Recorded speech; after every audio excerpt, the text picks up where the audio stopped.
It's Brian Preston, the Money Guy. All right, Brian, this next question is from Michael. Michael says, I'm in my late 40s and have a 457 from my employer that is a school district. No, and there's no matching, just 457. Would it be beneficial or possible to roll this 457 to my Roth IRA? Thank you. So there's a few questions going on here. If I'm currently working there, can I roll it over to a Roth IRA? If it is a 457 and I do roll it over to a Roth IRA, there's some tax consequences I should be thinking about. And if it's a 457 and I don't work there anymore, is rolling it over always the best answer? Oh man, there's so much going on there. That's almost a question that you talk to people about when they're financial planning, because it's a very individualized advice. First thing, if you're still working there, you might not be able to do in-service distributions. I mean, that's the first thing. A lot of times when you work for a company, they don't let you go just roll the active plan over to a Roth IRA or an IRA of any type. You have to have a qualifying event unless they allow in-service distributions. And usually sometimes even in-service distributions, you have an age requirement strapped to it as well. So that's the first question. But let's assume that, because I think there's another step that's missing in that question. He said 457 to a Roth IRA. Well, those are, even though they're both retirement vehicles, they're different vehicles. They're different.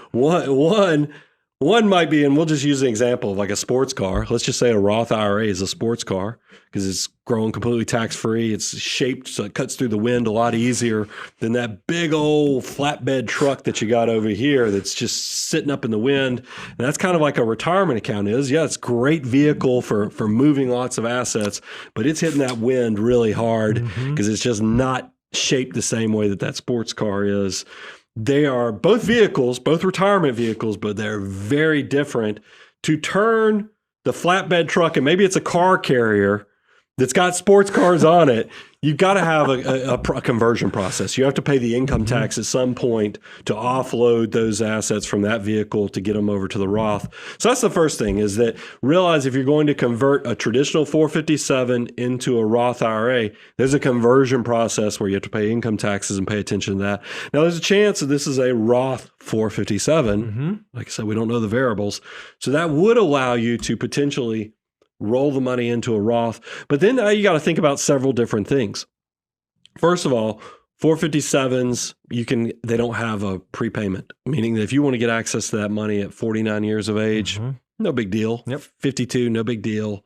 You're going to have some rules. Now, Roth, you can get access to the principal and other things, but the earnings and stuff will have some requirements there. You need to make sure you understand all the different components. You really are, Michael. This is such a specialized question that you might be, if you've got enough assets, so you've reached that critical mass, you might consider taking the relationship to the next level and having a professional advisor help you. Yeah, and one thing, I have a lot of friends ask me this. Their spouse or they'll leave employment and say, hey, I've got this small 403B, 407, whatever. Should I just roll it into my Roth? Because, I know I love Roth. And I'm like, and the first question I always ask is, are you maxing out your Roth? And if the answer to that question is no, I don't know that I would go trigger taxation rolling. Just start contributing to your Roth. Make sure you're getting that full $6,000 a year in there, because we love Roth assets, but we don't necessarily love them at the expense of paying unnecessary taxes if you don't have to.